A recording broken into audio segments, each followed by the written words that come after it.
We've removed all of our parts and prepared them for reassembly. Now it's time to do the wheel bearing and rotor. After using a screwdriver to pry it off, finally get the cap out. And whoever had this beforehand was not playing around with the grease. These nuts are reverse threaded on the left side. When you're driving forward, the wheel travels in the counterclockwise direction, so tightening counterclockwise would ensure that your wheel bearing won't fall off. Hidden inside is a grease seal.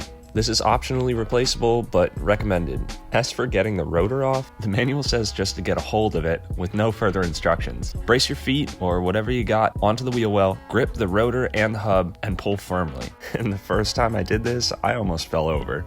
This was originally a Castrol yellow grease. If you look inside here, you'll see that it's nice brown color. It's a good sign because it means that it's actually lubricating this bearing. You can stick with the Castrol, or if you can't find it like me, a Valvoline multi-vehicle grease is fine. My grease seals are new, but if yours aren't and they're leaking, this is where you would want to replace them. Then pack your bearing, slide on all of your disassembled components, and loosely tighten them down with the nut that came off. Now we're going to look at tensioning the wheel bearing. It helps to put a wheel on and remove the hubcap. Okay. Take your torque wrench, set it to 18 foot-pounds. There's 18. Back it off a quarter turn. Set your torque to 7 foot-pounds. Feel a nice little jiggle. There's 7.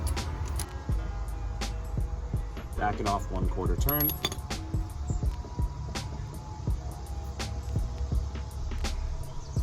Go ahead and remove your wheel.